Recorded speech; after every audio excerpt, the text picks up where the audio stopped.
హైదరాబాద్కు Tesla, China automobile దిగ్గజం BYD కూడా. పెట్టుబడులపై ఈ రెండు సంస్థలకి ఆసక్తి. ఇక వాటితో నిరంతర సంప్రదింపుల్లో ఉన్నాం. యూకేలోని తెలంగాణ వారికి హెల్ప్ లైన్. లండన్ సదస్సులో ముఖ్యమంత్రి రేవంత్, మూసీపై అద్భుత డిజైన్లు రూపొందించండి. దుబాయ్లో ప్లానర్లు, డిజైనర్లు కోరిన సీఎం. ఇక 70 సంస్థలతో అర్ధరాత్రి వరకు చర్చలు. ప్రవాసీలకు మార్చిలోగా అత్యుత్తమ పాలసీ. పెట్టుబడులు పెట్టండి. జెద్దాలో శ్రీధర్ బాబు చేసినటువంటి వ్యాఖ్యలు చూసుకోవచ్చు. మంత్రి దుద్దిల్ల శ్రీధర్ బాబు ఇక్కడ ప్రత్యేకంగా ఏం చెప్తా ఉన్నారు? ఇక్కడ ప్రవాసీలకు మార్చిలోగా అత్యుత్తమ పాలసీ తీసుకొస్తాం అంటే ఇక్కడ ఏమని చెప్పిండు?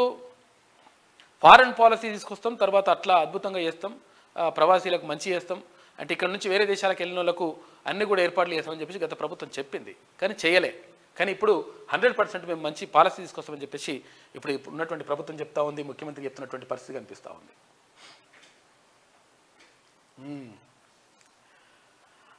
విద్యుత్ వాహనాల తయారీ రంగంలో దిగ్గజ సంస్థలు టెస్లా, తర్వాత అంటే ఇవి అంటే డ్రైవర్ లేకుండానే కార్లు తీస్తా చూడు, కార్లు ఉంటాయి కదా, ఆ టెస్లా కంపెనీ ఇదంట. ఇక BYD తెలంగాణలో పెట్టుబడులు పెట్టేందుకు ఆసక్తితో ఉన్నాయని సీఎం రేవంత్ రెడ్డి తెలిపారు. హైదరాబాద్లో ప్లాంట్లు నెలకొల్పేందుకు వీటితో నిరంతరం సంప్రదింపుల్లో ఉన్నామని పేర్కొన్నారు. ఈ సంస్థలు రాష్ట్రానికి వచ్చే అవకాశం ఉందని చెప్పారు. చర్చలు ఏ దశలో ఉన్నది, ఒప్పందం విలువ ఎంత అనేది విషయం ఇంకా పూర్తి వివరాలు ఇంకా రాలేదు. అయితే మొత్తం మీద టెస్లా కంపెనీ కూడా ఇక్కడికి రావడానికి సుముఖంగా ఉందంట. మేం తలుచుకుంటే బీఆర్ఎస్ 39 ముక్కలు, 100 రోజులు కాకుండానే విమర్శల. కేటీఆర్, హరీష్ ఆసుపత్రిలో చూపించుకోవాలి, బీఆర్ఎస్ను బరాబర్ బొంద పెడతామని చెప్పేసి కోమటిరెడ్డి వెంకటరెడ్డి అంటా ఉన్నారు. మరి అది చేస్తేనే అయితట్టుంది కథ. ఆసరాకు అందలం. సీఎం రేవంత్కు అండగా నిలిచిన నేతలకు పదవులు. సీఎం ప్రభుత్వ సలహాదారులుగా వేం నరేందర్ రెడ్డి, షబ్బీర్, ఇక హల్కరా వేణుగోపాలరావు. ఢిల్లీలో తెలంగాణ ప్రభుత్వ ప్రత్యేక ప్రతినిధిగా మల్లు రవి.